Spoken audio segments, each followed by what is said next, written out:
Good morning, and welcome to another exciting edition of Day 4 with the man Frank Scalish as we approach our quest to make it to 200. Day 4 with Frank Scalish. We are officially we're at 196 now, Frank, which means we have 4 more weeks. So next week will be a recorded show. So then 3, 2, 1. Wait, 3. This would have been ideal to do before the show. How are you? Glad to see you made it back home from the Classic. Is it April 24th where that's going to happen? Maybe. Somewhere around there. Anyway, we might have to expand it or extrapolate it out a little just so we can have like a real blowout show for number 200. Anyway, that was a long drive for you. And it was great to see you last week at the Bassmaster Classic in Fort Worth, Texas.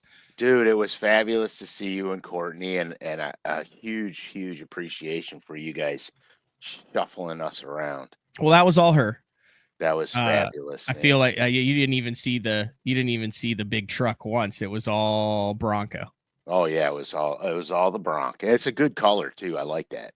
Well, she's had that for a while now. Almost went with like a heritage blue. That had like a white grill, but she said, too far from the beach for that color, so went with like whatever. But no, 100%. Great food, great time. I'll tell you what, I'm a little biased since Court lives down there and I spend a lot of time down there, but an amazing city from an entertainment standpoint to host the Bassmaster Classic. Yeah, I was surprised. I was thinking Dallas and losing my marbles. No. I'm like, this is going to be impossible. But Fort Worth is manageable as could be. And the thing that I liked about it the most was once you're in the city itself, there's not much traffic. Like I was literally expecting stop and go, pain in the ass everywhere you go, but it wasn't like that at all.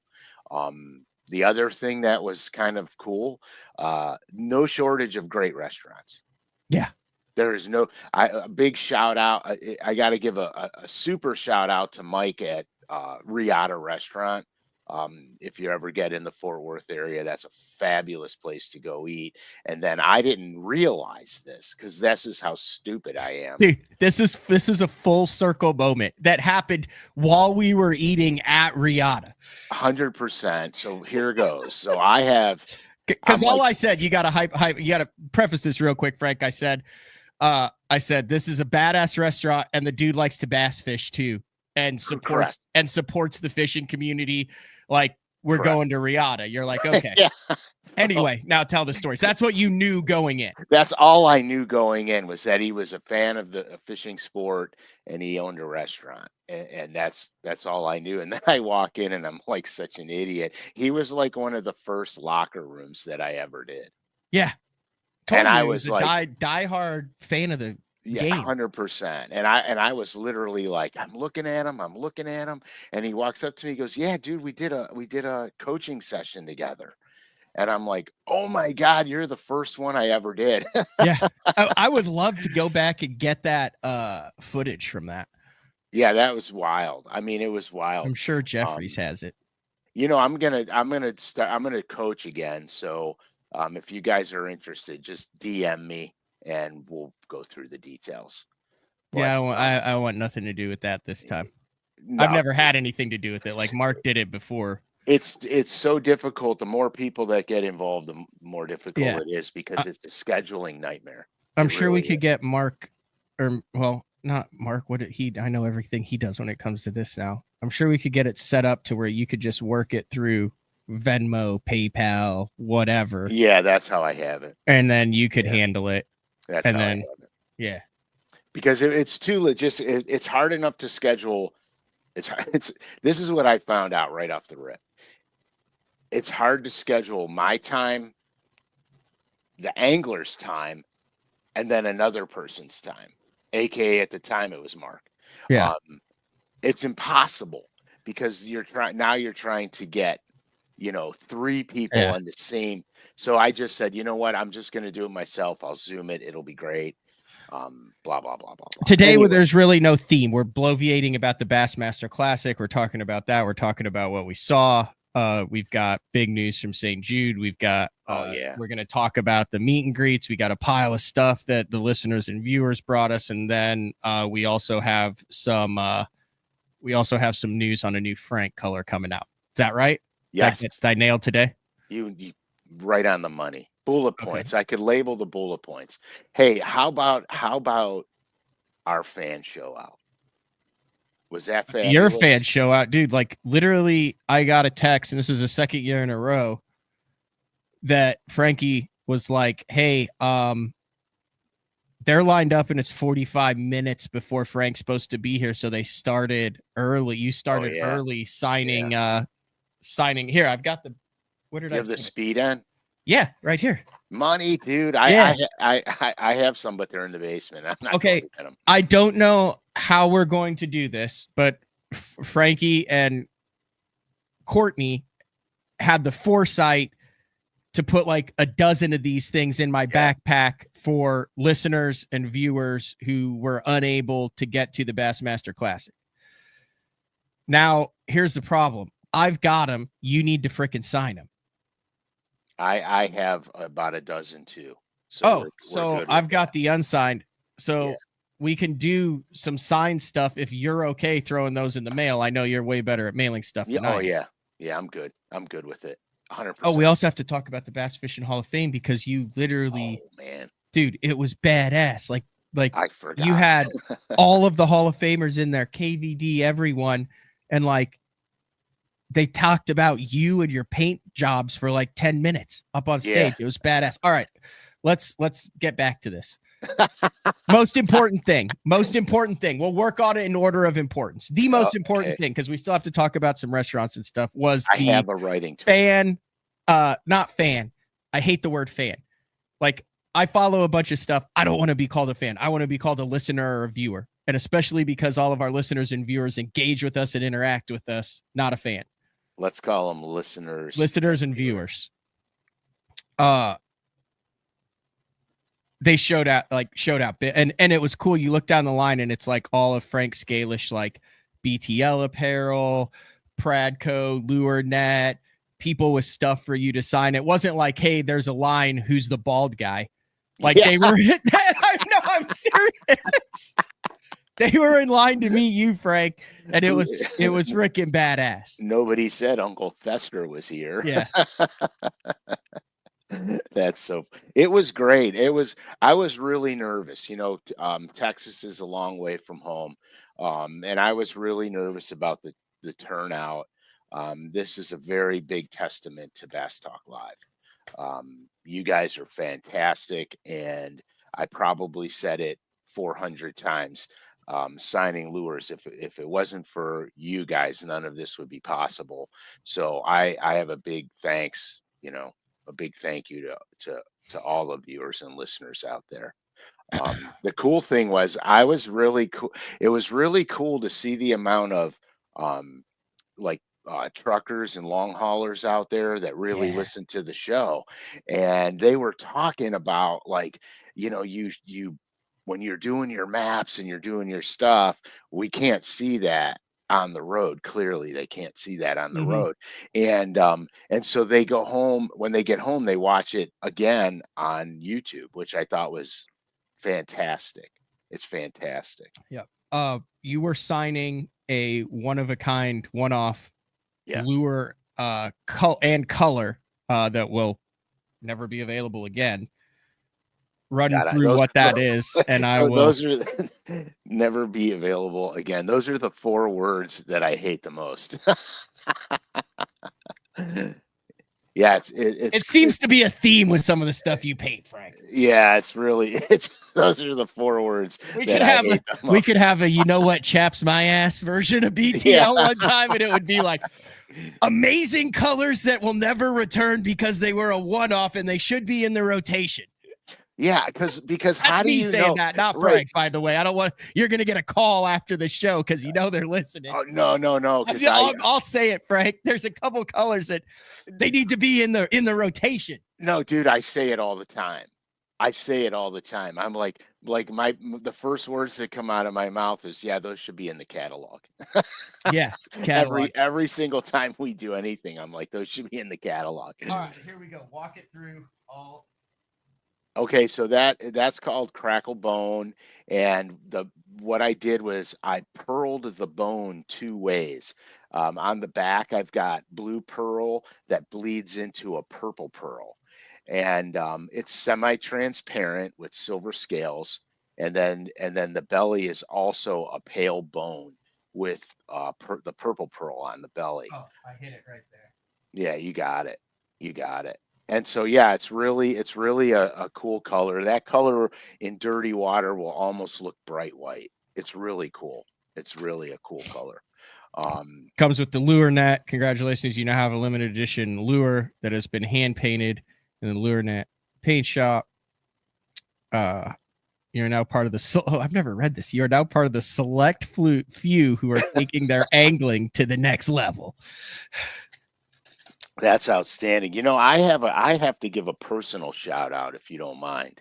Oh, I've got personal shout outs out the wazoo today.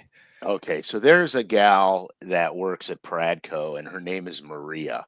And Maria paints what I give. I give them the paint job, and then she has to translate it so the custom painters that paint the lures can paint them.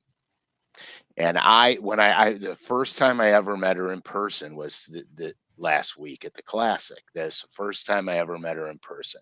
She's a beautiful lady and as nice as they get.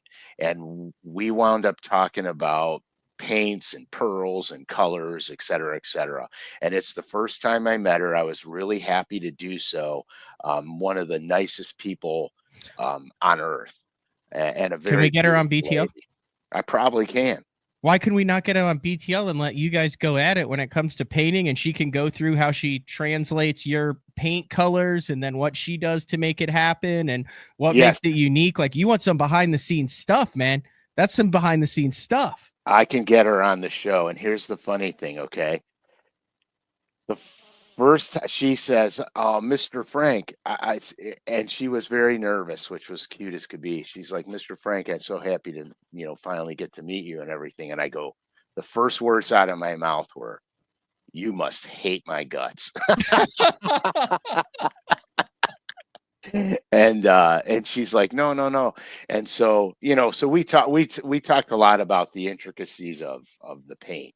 And here her job is really difficult because she has to duplicate what I give her, but she has to do it with the paints and stuff that they're using.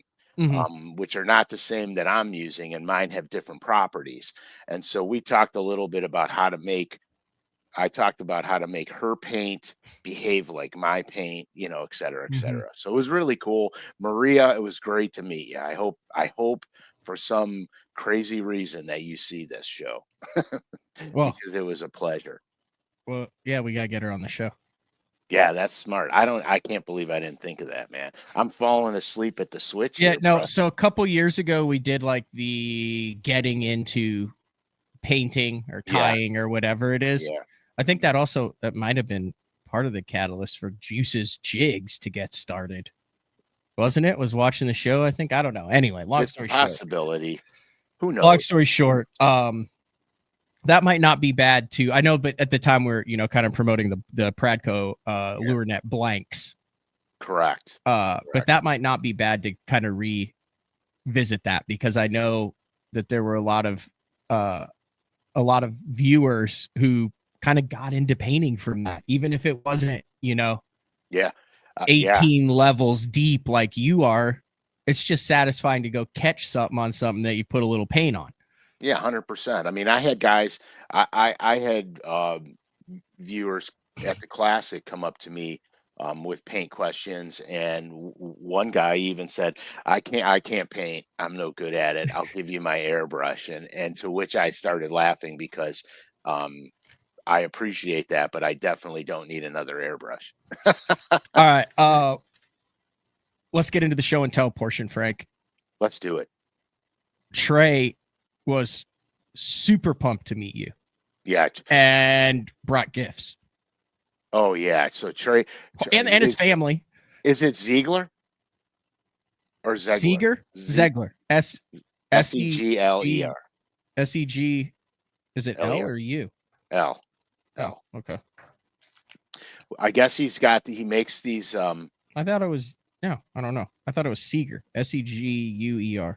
No, it's L-E-R. Oh, okay. All right, we're just gonna say Trake. We're gonna keep it easy. I'm good with that. I just wanted to get it right for him. But yeah, so he brought his whole family with him, great family, and he came bearing gifts, which was to my surprise. It's L. And he makes his own glide baits, and it goes underneath the name Lightning Strike Lures. Oh, let me get my fat thumb out of there. Lightning Strike Lures, and he brought me a glide. Now he admitted freely that he doesn't paint, and this is a photo finish. Yeah, that's the I think they're called crank wraps. Yeah, so that's the photo finish. I got gizzard shad, which is cool. Yeah, and I got black shad. Yeah, show the black shad. You look at that. Also cool. Very cool. Yeah. So I gotta give Trey and his family a huge shout out because this whole family's there. Then you got the old school hair tail, and I got the silicone tail. And if you actually look in the tail, he poured that. And if you look at its lightning strike lure, see the lightning strike that's in the tail. Oh yeah, sweet. Yeah, I got it. Mine is a brush tail. Yeah. So I could paint with it. Now, long story short, neither of us have had these in the water. And what I told him was, I said, I'm going to have, so he also has the top part so you can like pull it out and determine how. I was like, well, I'm going to have a tough time getting this wet. You know what I mean? Like, because look, he did like a handwritten note in there. Same thing for you. Same thing on the deal, like for BTL. And I'm like, I want these up. I want this in my studio, right? Yeah, mine's gonna probably be right by the underneath the deer head or hanging. Yeah, don't tell him. Don't tell Trey that. He wants you to throw it. All right, I'll throw it a few times. Then hang it up. He's like, dude. He's like, bang this thing off docks, chuck it, catch striper on it. Hey, if I'm casting it, it's gonna definitely hit a few things. Yeah. It's definitely gonna. Anyway, but it was a great classic. I mean, I got to go to the Lucky Lure booth and see Juice's jigs and everything. All the 500 at $25 a pop.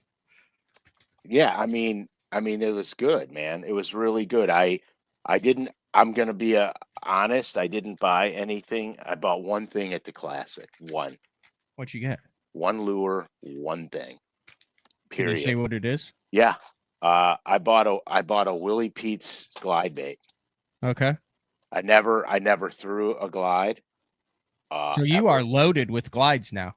Yeah. So I You've bought got the Lightning Strike. You got the Willie Pete. Yeah. So here's the thing. Okay, I have a buddy of mine, a good friend of mine, who's like I would say a glide bait aficionado, but I'm gonna say more like a glide bait addiction. And what's the difference?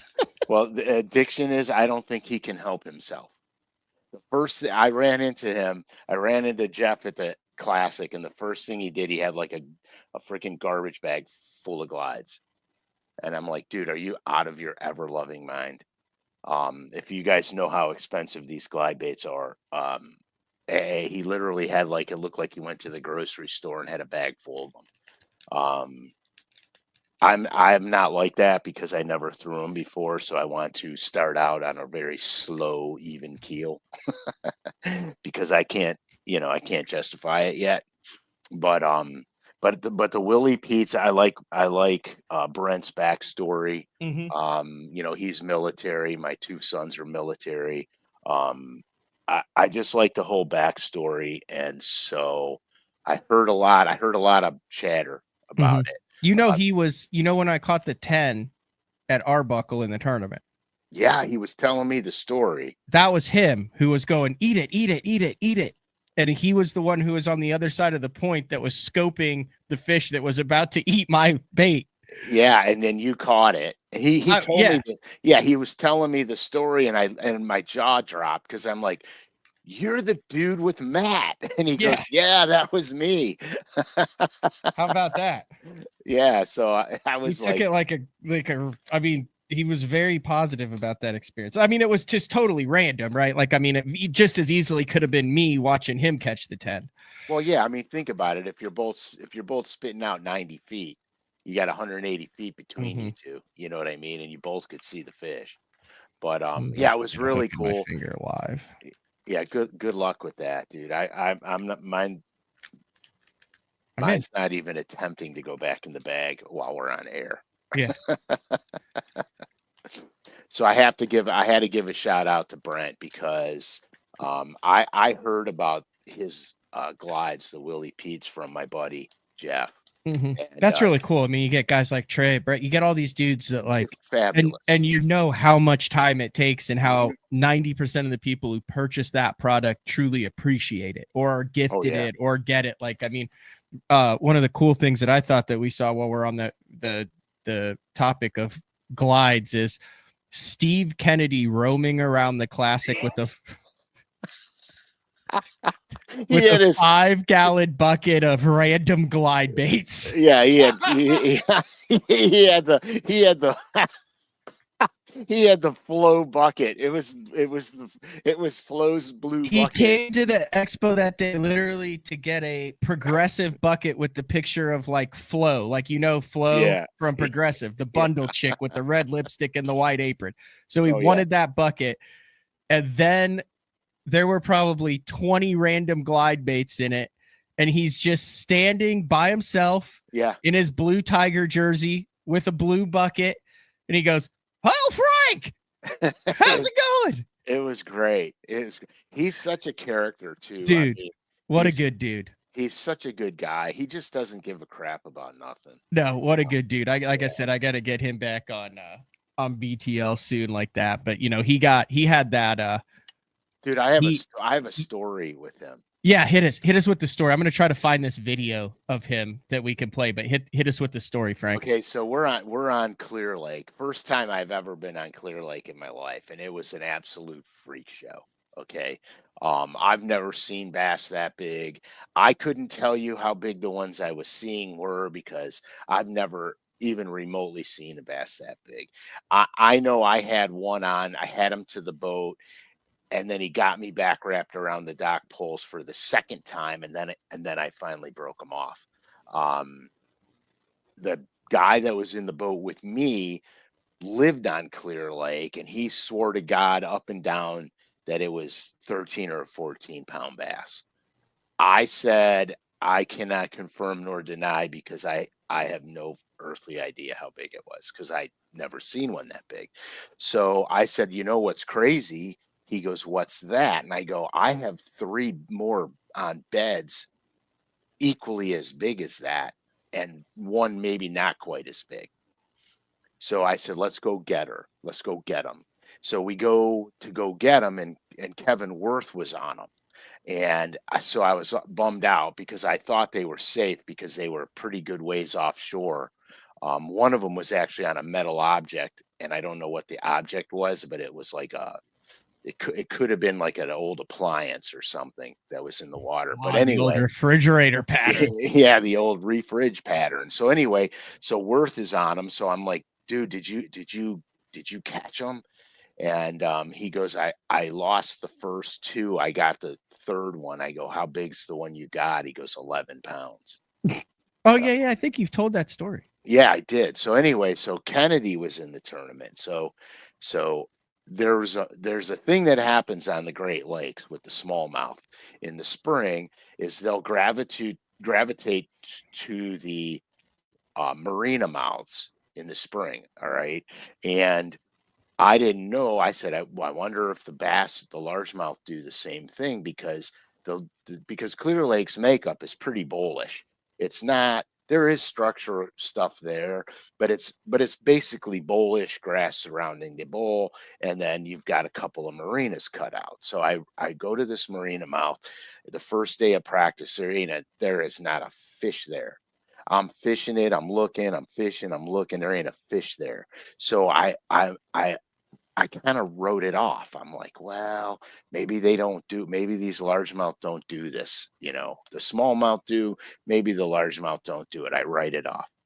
Anyway, clearly a day and a half later, there was 5,000 bass in that marina mouth. Okay. And Kennedy's in there. And I don't remember exactly what he was fishing. It might have been a mission fish or some big giant swim bait, and he's catching them. And if you in California, if you catch a fish on the outside of the mouth, you have to let it go. That's just the way it goes. Okay. And he's chucking back 9 and 10 pounders because they're swiping at the bait and they're getting stuck on the cheek and the side of the face, and he's got to throw them all back. And he didn't even care. Got to go back. So this is Clear Lake. So I don't know this is going down. Like, I have no idea this is going down. And I'm doing my typical 20 pounds a day, thinking that I'm going to be right in the middle. I can fight my way up with a couple of good bites. I have no clue. I am clueless of what's really happening on this lake. And then I'm coming up to the weigh-in, and I see guys going like that, 5, and then the guy that's handing out California law. The guy that's handing out the bags is giving these guys 5 bags, and I'm like, what the hell are these guys doing getting all these bags? They come to me and I go 1. You know what I mean? I want 1 bag. And I plop my, 20 pounds in the bag, and I find out while I'm waiting in line that I guess if you've got bass over, I don't know, 6 pounds or whatever the poundage is, you got to have a separate bag for all of them.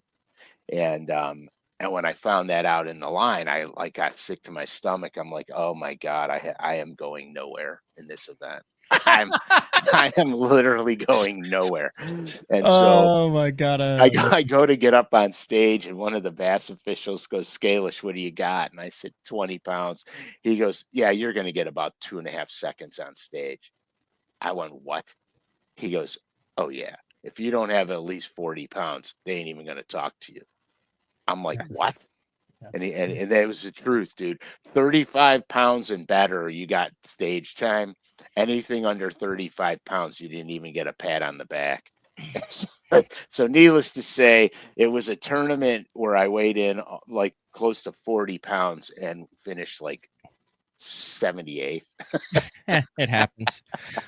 So obviously, Kennedy's been known for the swim baits, the big soft swim baits. He hasn't thrown the glide, but if you notice, it went away, but like there just wasn't much chatter about Kennedy and the swim baits for a couple years. Right. Then I think it was last year, had a camera in his boat, and they were on a spotted bass fishery that was tough, and he was throwing those. He was throwing whichever ones he had in the bucket that he was I don't remember trade with Oliver name. and I. Anyway, this kind of thrust Kennedy back into the spotlight of the glide game, right? Yeah. So have you seen this clip? No. You haven't seen it. I have no idea what you're talking about. Watch this clip. There should be audio on it. Are you? Oh, Almighty! It's a big one. Watch what's following. No doubt about it. It's a big one. Oh, I may have 2. Look at all of them. Look at that. Oh, for God's sake, dude. Are you against the bank? See all of those. Come on, baby. I feel right now. Look at I mean, were there 7 or 8? I thought I had 2 there at one point. Oh my Isn't that badass? That is so good. And that was like where a 2-pounder was just pure gold. The Sneaky Pete glide. That is what he is throwing. Oh, he Thank was you. he was throwing. That was on Smith Lake, yeah. That And is, like even with forward, like it was a deal where everyone was chucking minnows and stuff at him, and then like that right there, like he saw all the like those fish would have won him the tournament like easy. dude, the one that was following was Yeah, they were all like substantially- 4+ pound yeah, spots. substantially bigger than the one he landed. Yeah. So then obviously after that, and then Pollinix did. There is definitely a glide bait resurgence right now in the tournament scene. Yeah, it's crazy to me. And I'll be brutally honest, I've never thrown one. Well, I remember them. I don't know who makes. Bull shad. No, they were 3 joints, 2 of them probably 5.5 inches. Real The thin. Spro one.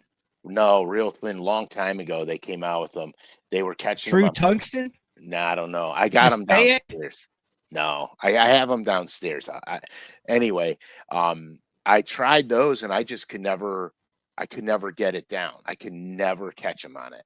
And I have probably 10 of them.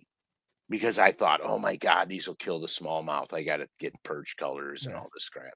They might. I also got Cody Steckel, Badass Richardson 112 hat. So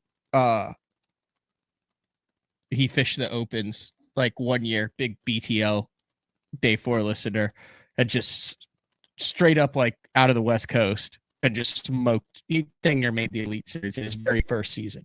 Like he emailed for like advice and stuff on like what he thought, and then he just went out and just dummied the majority of the field. had a couple rough goes of it, which is why he didn't make the elites. But he brought a hat, which I appreciate, which I'll put next to Gleason's hat and Clun's hat and Matt Becker's hat. I'm trying to get the Signature Series hats. Yeah, that's sweet, dude. That's sweet. Yeah. So it was a good classic. Got to see a lot of old friends and hang out with them for a little bit. Hung out with Jonathan and Kevin, which was really, really fun. Because we haven't all the 3 of us haven't been in the same room together in quite a while. And actually we were at Luke Duncan's party and Jonathan calls. He goes, "Where the heck you at, man? KVD just bought another round and No, you can't turn that down. Nah, so I said, that's why I ran up to you guys. I said, I'm gonna Uber back. Yeah. I mean, you were there for the majority of the night. I mean, the thing Oh yeah, kind of shut down fairly early anyway. So yeah, we got there so early, which we thought was early, but it was still packed. No, that was fun. We had it, like I said, we had a great time, great food. Yeah, if you're in Fort Worth, check out Riata. Michael, you're supporting fishing and a restaurant. It's an old school Texas style. Like we had the buffalo ribeye. Oh, dude. Big shout out to Trailer Rick, who's on the show. Trailer Rick pulled through. Oh, and yeah. that had a great dude. He Marine Master. So like I know, so I think Trailer Rick was a little nervous when he was on the show because he is hilarious. Like I mean, he wasn't not hilarious on the show, but I think he was a little nervous because he was nervous. You get him with what was it, a double neat, something that wasn't even on the menu. Yeah, Rick, if you're there, text it. Put it up on the message. Dude, he is a character. Oh, he's funnier than shit. I mean, him and I got along famously from day one. Yep, I could 100% see that. Yeah, I mean, it was, and here, I'll be honest with you, the last 2 classics, we couldn't even hang out together. He had stuff to do. I had stuff to do. We barely spent 10 minutes at a time together. And I said, this year we got to change that. Yeah, there he is. 1920 double neat. And so it was very impressive. Yeah. So this year we got to hang out quite a bit and it was a blast, man. It was I laughed my ass off, dude, the whole time. It was so much fun. It really was a good time. Frankie loves this crap.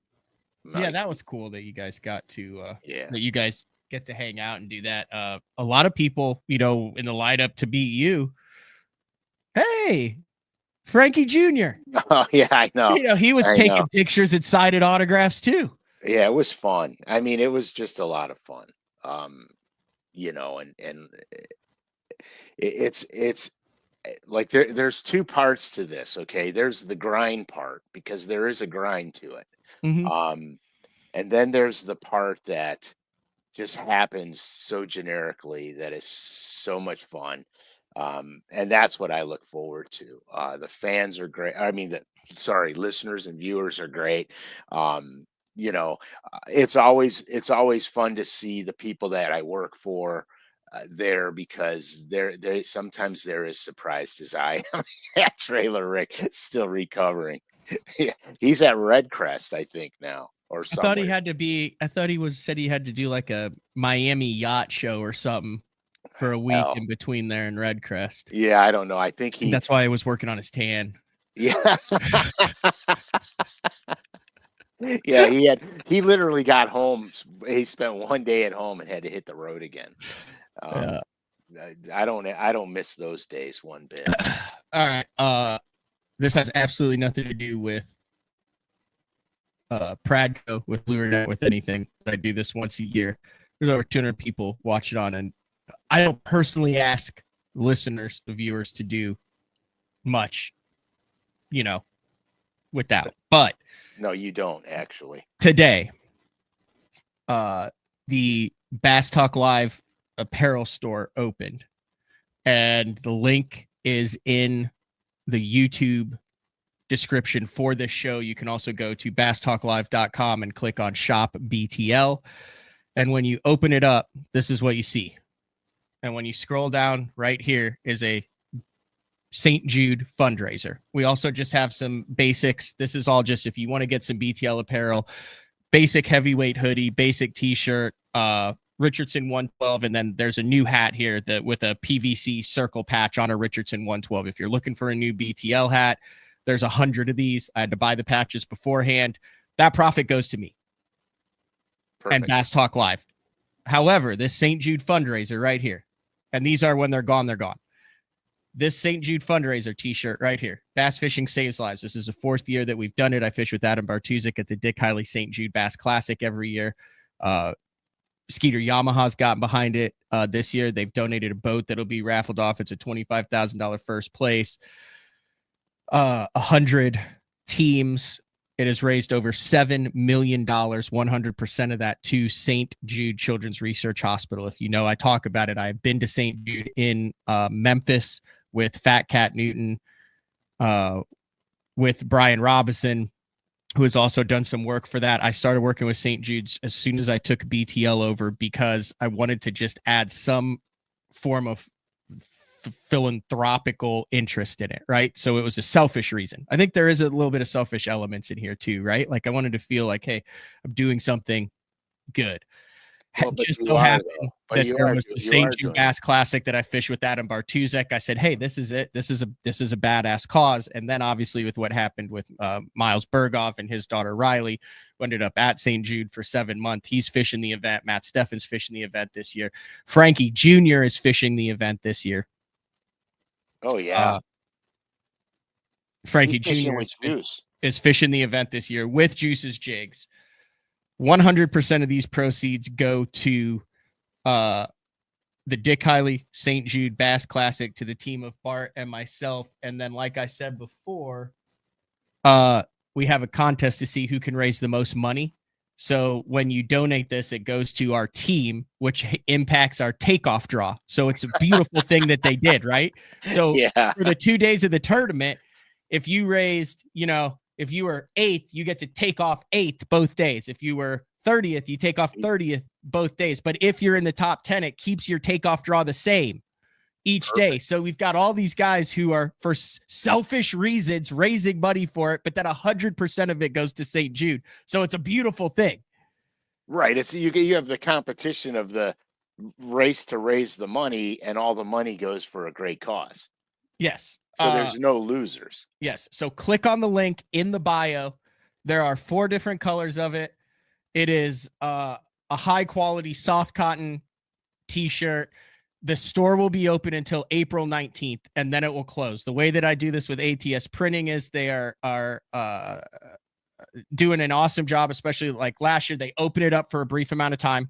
Same for the other BTL apparel. But like I said, this is a standalone item here. through the 19th. Then they'll close it. It takes a week and a half for them to print everything then, and then they'll mail it to you. But you know that your donation can go to support St. Jude. Here, I wonder if I can show. Here, let me remove this here 1 second. If I can pull. Yeah, that'd be smart. If I can pull up the YouTube. Whoa, this is going to be weird. If I can pull up the YouTube. Oh, that's whoa, this is going to be weird. So I can like, whoa, this isn't going to work. Oh gosh, that's so funny. What were you trying to do? I don't know. I'm in some sort of like portal. So if you don't, oh my gosh, I have to get rid of this. Oh, because there's still volume on that. Okay, that's why. So I was trying to get to the Dick Hiley St. Jude Bass Classic page. Whew, and we entered a time portal. It's like poltergeist. Yeah. So this is what it takes to, if you want to donate directly to St. Jude and not just in the, not just buy a t-shirt, or you can do both, right? You can like go back down here. Kevin Rogers is the GOAT. If you guys know Kevin Rogers, he's like wanted to fish this the last couple years. He's like, I'll just donate if I can't fish it. And he's donated. Like, if the more you know Kevin, the more you know he's a dude. He's a badass dude. So far we have 27 2,080. Now we're shooting for 50K. It says 30, but we have done some other stuff at the Classic and things like that. So this is raised the ceiling. Right, but watch this. So like you go to the St. Jude Bass Classic, and then you can do like the leaderboard, right, for our takeoff number. So like this is what we're in the battle for, and all this money goes. Like last year was $800,000. The year before was 1.1 million. Wow. And they have, and so like there it is. There's Barton, Pangak, everything to Port St. Jude. So if you want to just donate, you can donate. That link is also in the description for the show. You can donate anonymously, 20, 50, $100, whatever you want to donate. Or you can do it through the t-shirts, or you can do both. That's fabulous, dude. So that is live through the 19th. Like I said, I decided to hammer that point home pretty fast. Sorry, I didn't mean to take over your show. Dude, it's our show.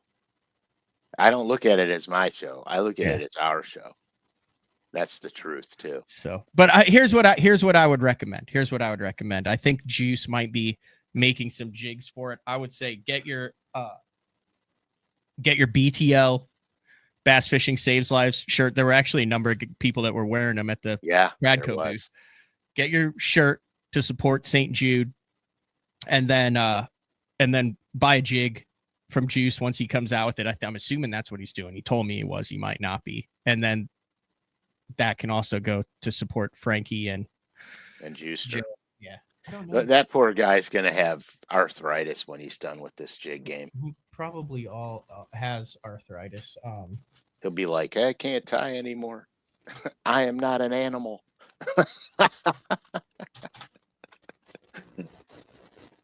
But yeah, it's pretty cool. It's a good cause. Oh, they're at $5,415 right now. That ain't bad. Yeah, they're at $5,400. So here's also then for day 4 news. So I wanted to separate that, keep the St. Jude thing out. Those are kind of the staples of the BTL apparel that will be out. That store is open. We're working on having a store that is permanently open with the basics and then specific drops. So then in May, we will open up a 1 t-shirt and a custom 100 hat. There's 100 hats. Like I said, I had to buy the patches beforehand, so I bought 100 of them, and it is the lily pad. It's just like this Boomer Sooner hat, except it's the lily pads with your signature, the Punch and Bass. Yeah, the Punch and Bass thing. Yeah.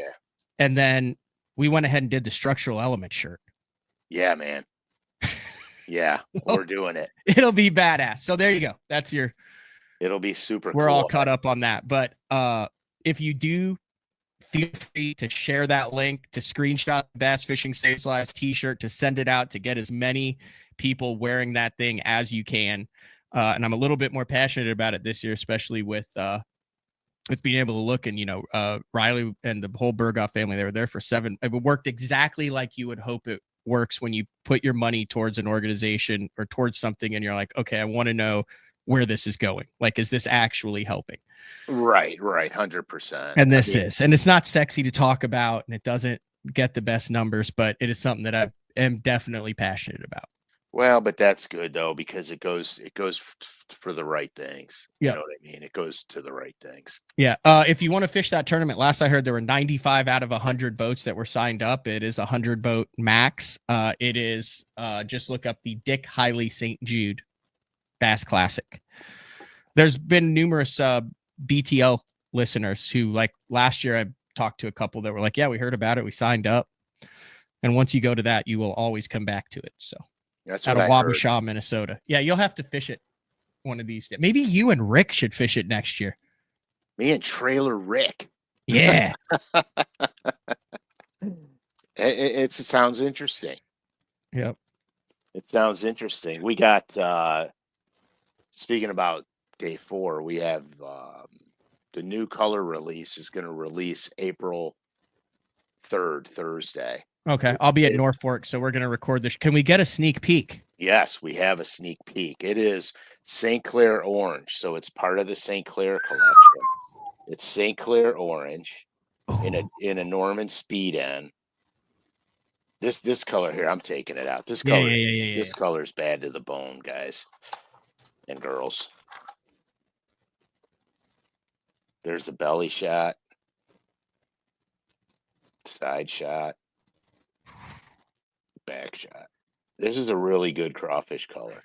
This is, again, this was modeled after an actual crayfish found in Lake St. Clair, but don't dismay because it's a northern strain crayfish above the Mason-Dixon line. They're found in a lot of places, but it's very prevalent in Lake St. Clair.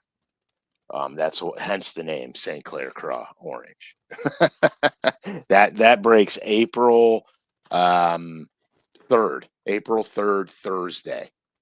And we'll announce it again on the 3rd, but I just want to let you know because I kind of missed the drop last month. I actually forgot to promote it. But it's still sold out, didn't it? Oh yeah, it's still sold out, but I forgot to promote it, and that's very unlike me. My OCD does not permit me to rest easily when I forget things. So and that's in the speed end, you said? Yes, the Norman speed end, which is where I'm living, it's the time is coming up. Probably at the drop, probably give it another week and it'll be right on the money time wise. Okay, I found it. All right, here's the other thing that was really cool about the Bassmaster Classic was your Legends paint jobs. Oh, those things. Duh. Yeah. And I've got a photo gallery. Look, that is on Bassmaster. From that of your paint jobs. Yeah, that's Bruce. He's the master to be. Look at that. That's like on bat. How freaking cool is that, Frank? Have you seen that gallery? Yeah, I have never seen the gallery, but that's Maria on the. Oh, that's Maria who paints your. Yeah. Okay. Yeah. There's the shadow box that's available. Just talk about that. That was a cool event. Yeah. So I wound up taking the shadow box. I took the original. I took the original of every lure. So Roland Martin's got the bottom peacock bass. Rick Clun got the greenback gizzard shad. Bill Dance got the threadfin. Larry Nixon got the red craw, and then I believe Bobby Murray got the chartreuse bluegill. And so I took the originals of those and I decided I was going to put them in a shadow box. But with that shadow box, also um, all my original illustrations for designing those baits are also included in that shadow box. So it's not it's not just going to be the baits. It's going to be my original illustrations. That photo needs to be framed and on the wall somewhere. Look at that. That is a freaking cool photo. Isn't that sweet?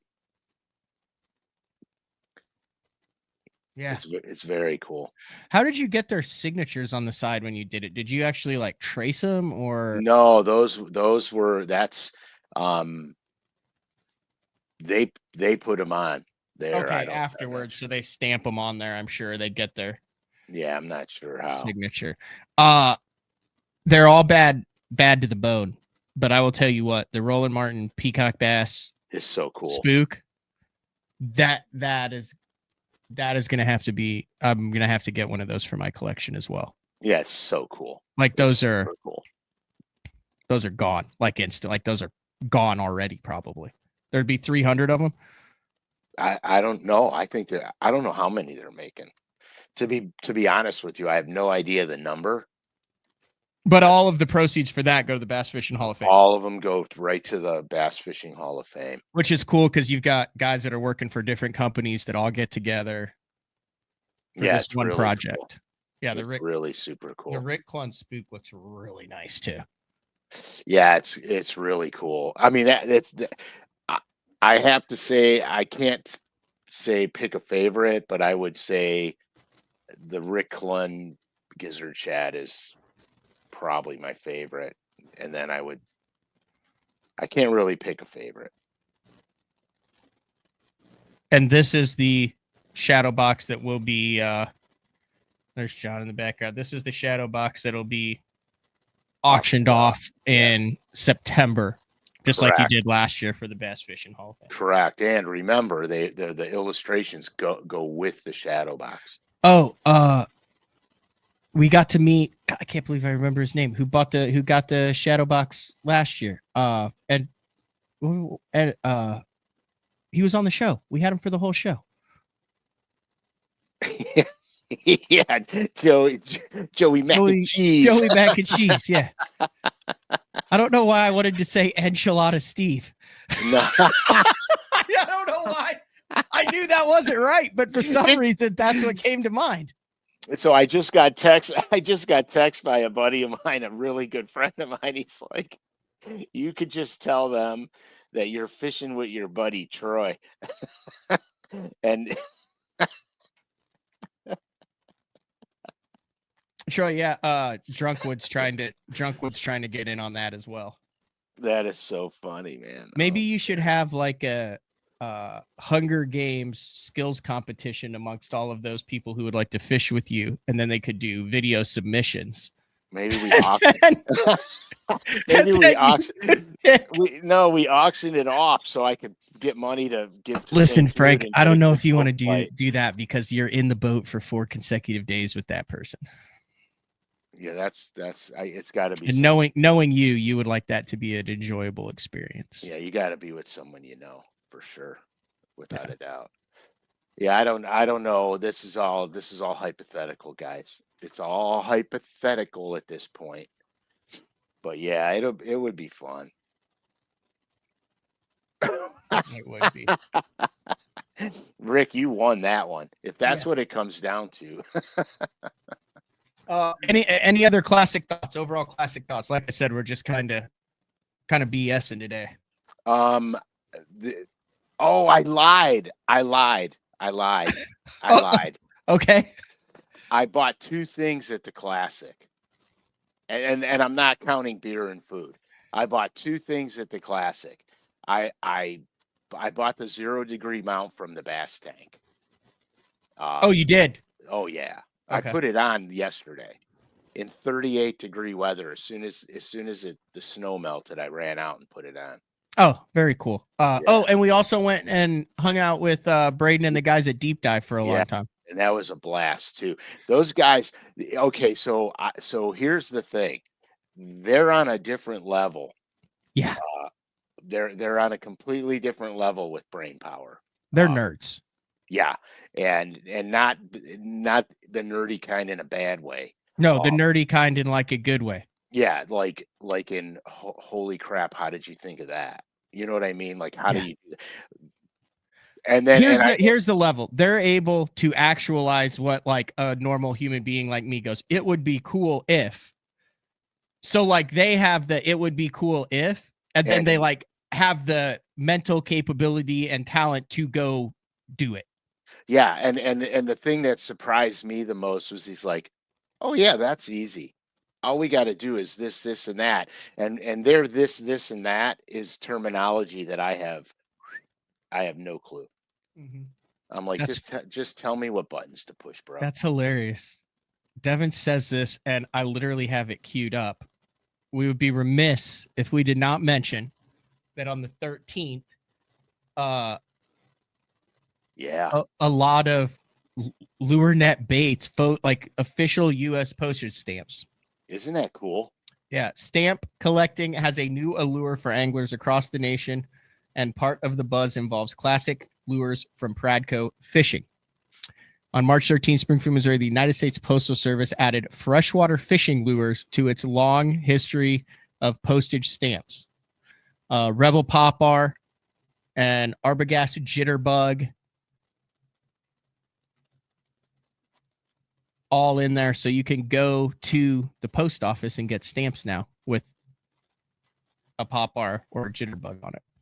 Yeah, it's pretty sweet. I mean, it's pretty sweet. And I think Arbogast is probably one of the oldest companies, if I'm not mistaken. I could be wrong. Don't quote me on it. But dude, growing up like that, so that bottom left, like that exact spinner looks like a number 3. Yeah, Meps Aglia.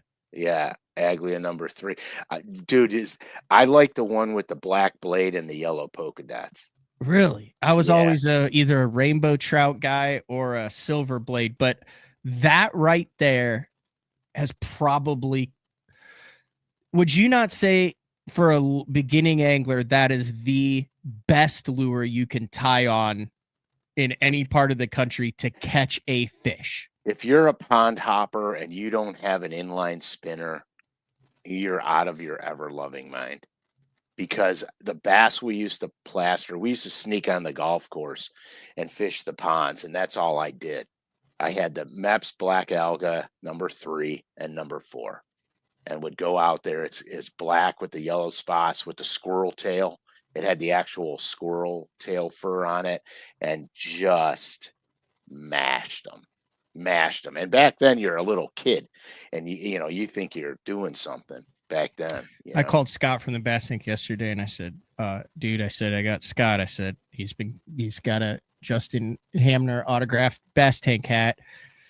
I said, for the last 7 months. I said, you gotta get someone right now to put that in the mail. I said, he does not miss a show. I said, get the man his hat.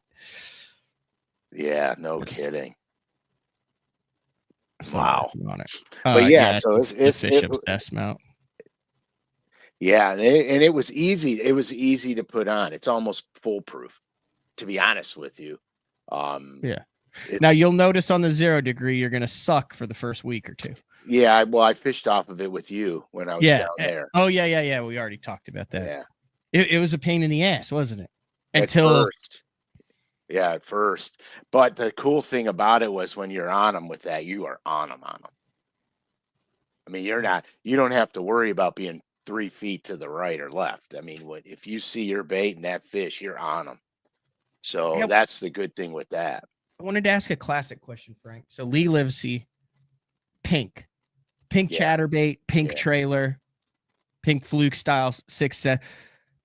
Did that surprise you that like an off the wall color like that in Texas almost won the damn classic? No, because the first time I ever went to Sam Rayburn, I was throwing a pink floating zoom worm. Okay. It's visibility. They see it. It's bright. I don't necessarily think they see it as pink, but it's bright and they can see it. So no, that didn't surprise me at all. Not at all.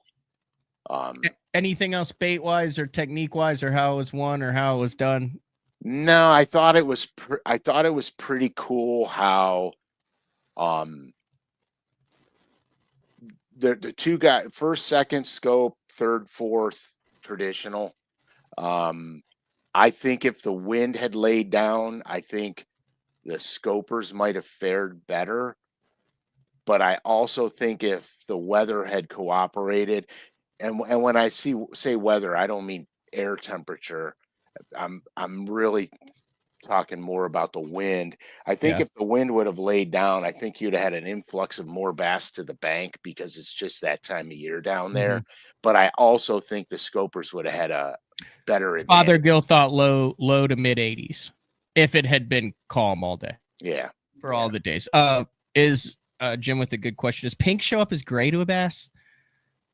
That, my friend, is above my pay grade. I don't know what they see it as. I just don't know what they see that bubblegum color as. I really don't. And then who brought the book that you illustrated like Oh 20 my years gosh. ago? That I was in line and the dude was like, hey, check this out. And I was like, oh my God, that's badass. Yeah, so to be honest, I don't even remember the year, but it was decades ago. I illustrated a book. Mark Hicks wrote it. It was called Smallmouth Bass. Basically, it's a Great Lakes guide to smallmouth bass fishing. I have two of them. I think my buddy Troy might have one. And I illustrated the book, and of course, I'm in some of the articles of how-to stuff. And I've never seen that book floating around. And this guy randomly in Texas comes up and he's got it. And it was in great condition too. By the guy. He said he looked for it. He found it on eBay and bought it off of eBay. That's freaking cool. Do which you remember was the super name of cool. it? The book? Yeah. Smallmouth Bass, Great Lakes, Smallmouth Bass, by Mark Hicks. It has maps. I drew topographical maps. I drew how to use drift socks in there. There's all kinds of stuff in there. It was really, back in the day, it was super highly informative for the technology that we had out. It had maps showing areas of the lake to go to, at what times of year. It talks about smallmouth behavior, how they There use it is right there. Lake Yeah, Erie there it is. Smallmouth by That's Mark it. Hicks, illustrated by Frank Scalish. Yeah, that's it. And then you also had some, I think you've talked about this, Hunting Ohio's trophy whitetail. Okay, so this was January 1st, 1999. Yeah, so I illustrated probably 5 books, I think. Hunting books, fishing books, that kind of thing. You can buy it used for $7. Not bad. I bet you these things are going to be sold out, and whoever's got them is going to be going, what in the hell just happened? Yeah, no kidding. That's so funny. Yeah, the hunting book it's a whitetail book about how to hunt whitetails, very detailed. Mark, in my opinion, is one of the top outdoor writers out there. I've known him I should have forever. ordered mine before I put that there. We'll just take that down. Pretend like Yeah, it didn't just exist. pretend nobody saw that. Yeah, pretend no. Well, yeah, when it goes on YouTube, then they'll be gone. Just bought one. Man, you better get busy. Hey, I got a fishing question, Frank. All right. Andrew Williams Fishing asked an hour ago. Uncle Frank, unrelated question. I want to put gold blades on my A-rig to match the perch I'm fishing around, but I don't know what size to put on. Match the exact size that is on the A-rig, because what you don't want to do is if the bigger blades you put, the higher the A-rig will rise in the water column. So my suggestion to you, if you want to fish it traditionally, put the same size blades that are on it. If you're going to throw it around like a spinner bait and throw it shallow, which you can do, upsizing them wouldn't hurt, because you could get away with heavier heads because it'll want to climb in the water column. But I would keep the exact same blade sizes on it, because it's especially if you're throwing a Flash Mob Junior, because it's just so effective. Mhm. And then change your depth range by changing the weights of the heads. Should you do like a gold on one side and then like a orange or yellow side on the other, so it looks more perchy, or just stick with gold? You can just stick with gold. They actually make a gold blade Devin die. will go giant blades and half-ounce heads. Yeah, exactly. Then Do you remember when that first came out though, dude? Guys were throwing musky rods on, it was half-ounce head on the A rig, the original Poss Alabama rig. I mean the thing was gigantic. Well, it because was all they did was took a salt. offensive. Yeah, they took a saltwater bait and just started throwing it in fresh water at first. And then of course everybody, once they started bass fishing with them, they trimmed them all down and made them all, for Mhm. bass fishing. Oh, I'm sitting there going, why am I not getting coffee? The lid was closed. I don't even have a lid, so I'm living dangerously today. Oh, you are, man. I found something Ohio related. I was going to show you this. So I was cleaning out my garage, trying to get through, because I fish a crappie tournament on Saturday. So I was making sure I had all my crappie stuff. You have better communicate with me. I will. I'm fishing Crappie Fest on Lake Fork. It's my first crappie tournament. Fishing with former Elite Series angler Jared Miller, and if you catch the winning crappie and it's over 3 pounds, which you have a good chance it will be on Lake Fork, $15,000. Oh man! Anyway, I was going through it, and this caught my eye. When was the last time you saw an actual cassette? Look at this. The Cincinnati Cobras 2003-2004 junior hockey highlight reel. Well, dude, that is so funny, but I got to tell you something. So my buddy Troy, I talk about him a lot. We've had him on the show. We should probably have him on again because he's out of his mind. But he used to take those VCR tapes, and we literally had a VCR recorder on the back deck of the boat. I'm talking so long ago you wouldn't even know it. And then he would literally get a couple VCR machines and he would literally edit this stuff down on his own, like just experimentally. And some of the stuff that he did was so funny, man. Mm-hmm. Look at that. I forgot I was on it. I was on a history making season. There you go. That's good. That was a fun year there. The only thing I hated was the traffic. That was my first year living away from home ever. Yeah. Where you lived in Cincy? Where'd you live? Evendale.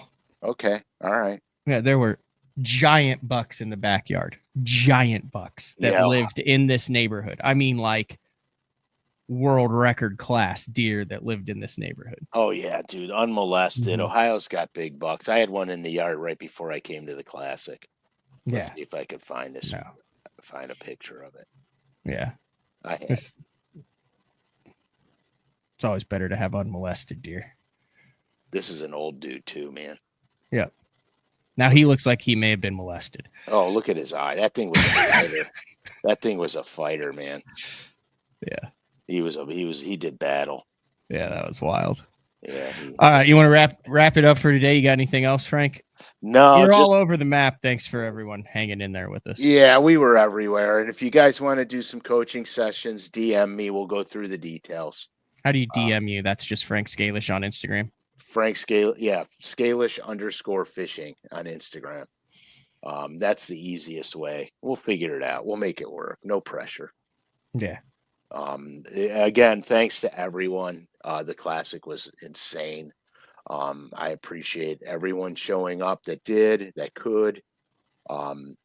Thanks to Pradco. The booth was great. Traffic was good. Deep dive. Bass Tank. Everything. Frankie for being there to help with everything. Because I'll be honest with you, it makes life easier. So thanks to him. Thanks to you and Courtney, Matt, because you guys made it real easy. Court made it easy. She's literally one of the most organized, best human beings I've ever met in my life. Yeah, I mean, she is so cool. I mean, nothing phases her. Nothing phases her. That's all how I'm gonna leave it. No, no. Well, I mean, like, her daily job, flight attendant, so she deals with the general public and all that, and then she does high-end hair in Fort Worth and Dallas. So I mean, she's always working with people.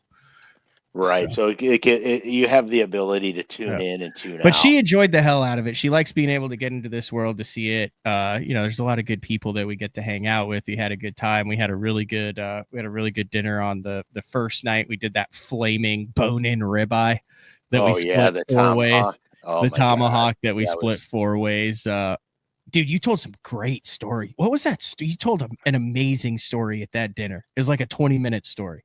Oh yeah, that was about the boats capsized in Buffalo. Yeah, that was a freaking badass story. Yeah. And then we had the meat and it was all good. So, all right. Next week will be a recorded show. I go straight from Lake Fork over to Norfolk Lake for the Bassmaster Open. I'm going to take a new strategy since I finished 100th and 200th in the first 2, Frank. I'm going to show up not even knowing what species of bass live in the lake. Just show up. I don't know where the boat ramp is. I don't know if it's clean, dirty. I don't know anything about this lake. Not a single thing. You should just show up and just go fish. Like I said, one of the dudes who's in the tournament goes, well, I'm going to try to catch some smallmouth. And I said, there's smallmouth? And that was last week when I found that out. Have no clue. Like beyond, like it is, like my plan of preparation is zero preparation. Avoiding preparation is now the plan of preparation. I will go in unjaded with no preconceived notions, drop the boat in Sunday, and maybe the purity of that will lead me to the winning satchel of bass. You'll probably fish way better doing it that way. To be honest with you. I hope so. I hope I'm doing it after catching a 3.5-pound crappie on Lake Fork. Can you imagine that on the 14 with 15 grand on the line and just, there it is. And then we've got the net. You know how big those suckers are. Like, how bad would you be shaking if you knew that thing could be worth $15K? Yeah, I wouldn't be laughing when we go to bow flip them and they fly off the hand. And then they swim down and we catch them again. I agree. All right, this has been another Dish of the Day for with the man Frank Scalish. We'll be back with the recorded show, but we'll be on the same time and the same place. We'll talk to everyone then.